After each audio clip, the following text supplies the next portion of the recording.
Déjà présenté lors de l'E3 dernier, Ghost Recon Future Soldier avait depuis fait l'autruche. Les images que vous voyez ici sont d'ailleurs celles de la démo réalisée sur scène lors de la conférence Ubisoft en 2010. Développé par les studios parisiens de l'éditeur, ce titre a connu une production compliquée pour finalement voir sa sortie décalée. Désormais annoncé pour 2012, il a fait l'objet d'une double présentation. La première, sur la conférence Microsoft, mettait en avant les fonctionnalités Kinect du jeu avec la possibilité de démonter et remonter son arme à l'aide de ses mains et de sa voix. Quant à la conférence Ubi, c'est le multi qu'elle mettait en avant. Un multi dont nous allons parler sans plus attendre. Sur la campagne, on a la campagne jouable de 1 à 4 joueurs en full coop, toutes les missions sont prévues pour. On a spécifiquement développé des IA de teammates pour que ton expérience en tant que joueur solo te replace quand même dans le cadre d'une équipe de Ghost spécialisée. À 4 joueurs bien sûr, toutes les features sont étudiées pour. Donc on a des features de synchronisation pour le tir, pour le combat, pour les entrées dans les portes, pour des gameplays un peu plus exotiques.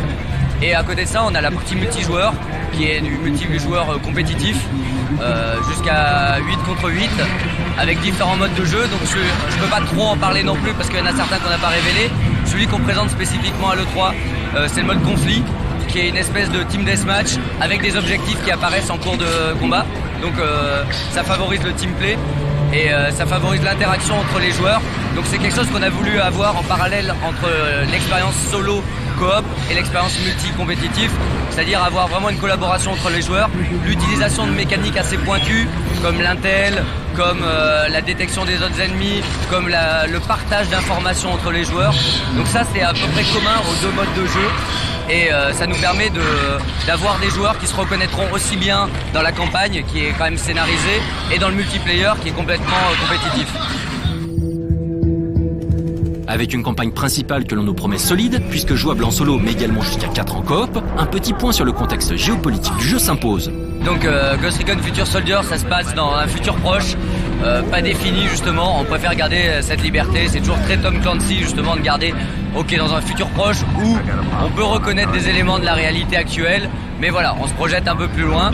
Le contexte géopolitique, il est à peu près identique à ce qu'on connaît maintenant. Les Ghosts sont utilisés sur une force spéciale, utilisée pour enquêter sur des trafics d'armes internationaux.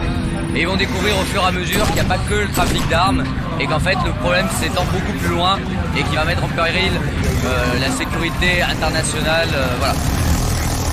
La licence Tom Clancy est à la base synonyme de réalisme, une notion parfaitement intégrée par l'équipe de développement qui n'a pas ménagé ses efforts pour asseoir l'authenticité du jeu.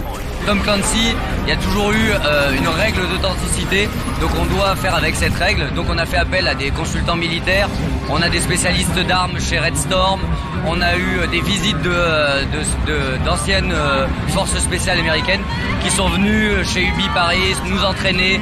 Ils nous ont fait faire un bootcamp de 2 jours pour nous montrer un peu certaines techniques qu'on utilise d'ailleurs dans la démo E3, genre la formation diamant, etc. Ils nous ont appris des petits trucs comme ça. Et au fur et à mesure, on a aussi des consultants sur l'équipement militaire, donc des gens qui travaillent un peu avec la recherche, l'armement, etc.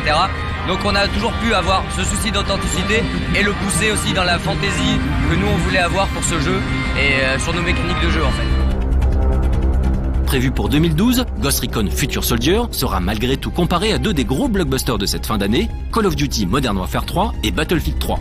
Des titres qui ne font pas plus peur que ça à Ubisoft. En fait, on n'a pas cherché spécifiquement à nous démarquer. En fait, c'est venu de fait, c'est qu'on remplit ce vide qu'il y a entre tous les shooters. Les shooters, généralement, sont assez directs, droit dans l'action, sans trop réfléchir. On envoie des cibles aux joueurs. Le joueur n'a pas beaucoup besoin de réfléchir à ce qu'il va devoir faire. En gros, il voit, il tue.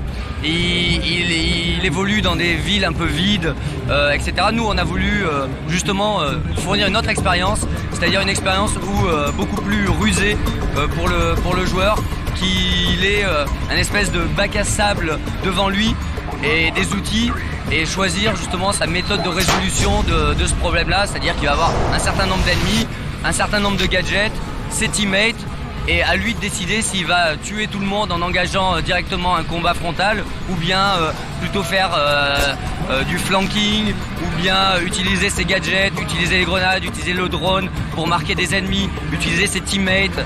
Ben voilà, donc on a voulu justement avoir, c'est quelque chose de très Ghost Recon, une équipe de spécialistes dont l'entraînement fait que ce sont des bêtes à tuer, mais aussi ce sont des combattants très rusés, très malins, qui savent pertinemment que le combat frontal n'est pas forcément la meilleure option tout le temps. Et c'est ce qu'on a appris aussi avec les consultants des forces spéciales. C'est justement, de temps en temps, il faut savoir être humble face au combat et se dire que notre avantage n'est pas forcément la puissance de nos balles ou la puissance de nos armes, mais c'est aussi notre connaissance de la tactique. On souhaite à l'équipe bien du courage pour peaufiner au maximum un titre qui promet énormément et faisait partie des jeux les plus impressionnants de l'E3 2011. Espérons qu'ils tirent parti des quelques mois de développement qu'il leur reste pour se démarquer encore plus de la concurrence et nous proposer une expérience au niveau de Battlefield 3, voire supérieure. Package secure. Standing by for extract.